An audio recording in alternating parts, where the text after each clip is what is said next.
ভোরের আলো তখনও ঠিকমতো ফোটেনি। শ্রেয়সী প্রতিদিনের মতো আজও মর্নিং ওয়াকে বেরিয়েছে, তবে আজ একটু আর্লি বেরিয়েছে। হাঁটতে হাঁটতে ওকে ওই ব্রিজটার উপর গিয়ে দাঁড়াতে হবে, যার তলা দিয়ে খরস্রোতা নদী বয়ে যাচ্ছে। একবার উপর থেকে ঝাঁপ মারতে পারলেই সব কিছু শেষ। অনেক ভেবেচিন্তে এটাই সুইসাইড করার সব থেকে সহজ এবং অব্যর্থ পথ বলে মনে হয়েছে ওর। ফোনটা সাথে করে এনেছে। দীর্ঘ একটা চিঠি সেভ করা আছে ওর হোয়াটসঅ্যাপে।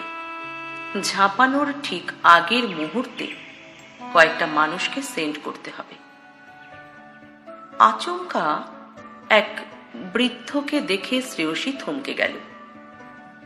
আলখাল্লা পরা এক বৃদ্ধ, বয়স ৮০-র উপর হবে। শ্রেয়সীর দিকে চেয়ে আছে। বৃদ্ধ কি কিছু সন্দেহ করেছে? বৃদ্ধ শ্রেয়সীর কাছে এসে শটান প্রশ্ন করে বসলেন, সুইসাইড করতে এসেছ? শ্রেয়সী প্রথমে একটু ইতস্তত বোধ করে উত্তর দিল, হ্যাঁ, আপনি ঠিকই ধরেছেন। শ্রেয়সী জানে ও সুইসাইড করতে গেলে এই অশীতিপর মানুষটির কোনো ক্ষমতা নেই যে ওকে বাধা দেবে। কিন্তু কেন? বৃদ্ধ জানতে চাইলেন। শ্রেয়সী বলল, শুনে কি করবেন? আর শুনেই তো বড় বড় জ্ঞান দিয়ে বোঝাবেন আত্মহত্যা মহাপাপ।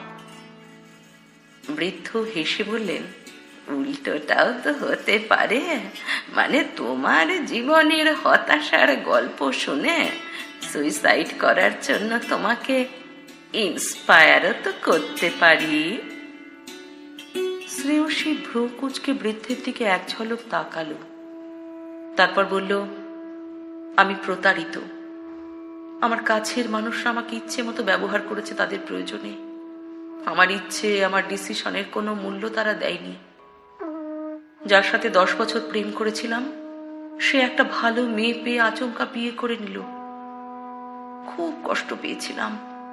ভেবেছিলাম আর কোনো পুরুষ মানুষকে ভালোবাসবো না, বিয়ে করব না। কিন্তু বাবা মা জোর করে বিয়ে দিয়ে দিল আমার। ছেলেটি একটা বেসরকারি কোম্পানিতে চাকরি করে, মোটা টাকা মাইনে পায়, বাট একটা ক্যারেক্টারলেস লম্পট। বিয়ের কিছুদিন যেতে না যেতে আমাকে শারীরিক মানসিক নির্যাতন শুরু করলো। বাবা মাকে জানালাম, কোনো ফল হলো না। উল্টে মানিয়ে নেওয়ার পরামর্শ দিল। শ্রেয়সী একটু দম নিয়ে আবার শুরু করল, আমি ফেড আপ হয়ে গেছি। মুক্তির আর কোনো রাস্তা খোলা নেই আমার। তবে মরে যাওয়ার আগে সবাইকে জানিয়ে দিতে চাই, সবার চোখ খুলে দিতে চাই, আমার সাথে হয়ে চলা অন্যায়টা ওরা আমার মৃত্যুর পর টের পাক। বৃদ্ধ সব শুনে কিছুক্ষণ চুপ থেকে বললেন, তুমি একদম সঠিক সিদ্ধান্ত নিয়েছ, তবে বড্ড দেরি করে ফেলেছ। অনেকদিন আগেই তোমায় সুইসাইড করা উচিত ছিল। যদিও তুমি অনেকদিন আগেই মরে গেছো, শুধু একটা শরীর ছাড়া বর্তমানে তুমি কিছুই নও। বৃদ্ধের কথায় রীতিমতো অবাক হয়ে গেল শ্রেয়সী। বৃদ্ধ আবার বলতে লাগলেন, প্রতিটা মানুষকে তুমি প্রতারণা করার সুযোগ করে দিয়েছ। এ তোমার ব্যর্থতা বা সাফল্য যা খুশি ভাবতে পারো তুমি।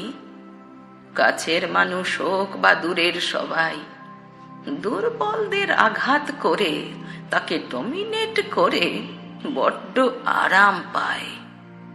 আর যারা দুর্বল, যারা বারবার প্রতারিত হয়েও নিজের দুর্বলতা কাটিয়ে উঠতে পারে না, নিজের হকের জন্য লড়তে পারে না, তাদের পৃথিবী থেকে বিদায় নেওয়াটাই শ্রেয়।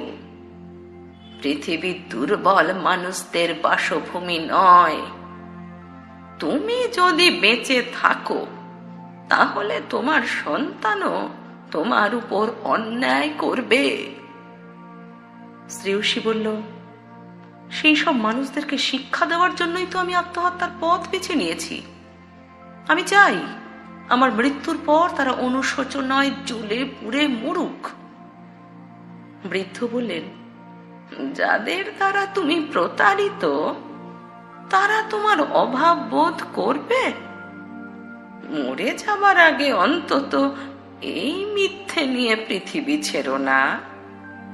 কেউ কারো জীবনে এতটা অপরিহার্য নয় যে তার অভাব চিরকাল থেকে যাবে। কিছুদিন দুঃখ যন্ত্রণা পাবে, তারপর যে যার কাজে ব্যস্ত হয়ে যাবে। একটা সময় পর তোমার কাছের মানুষরা ভুলেই যাবে যে তুমি বলে কেউ পৃথিবীতে ছিলে।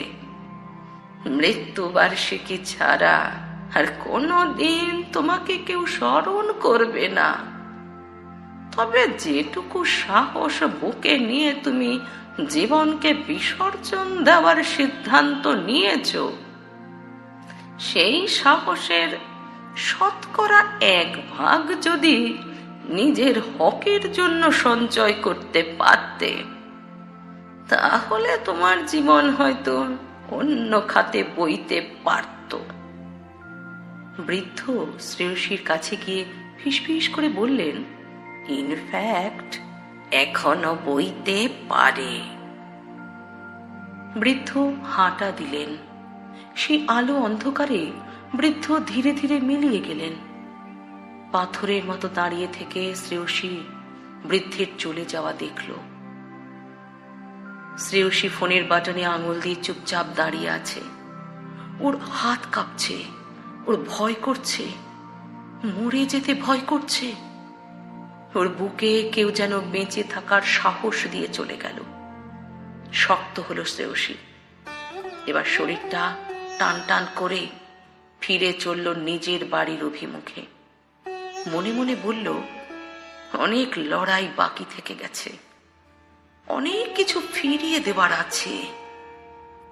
শ্রেয়সী ওর দুর্বলতাকে প্রবহমান নদীর জলে ছুঁড়ে ফেলে দিয়ে এগিয়ে চলল এক অন্য জীবনের পথে।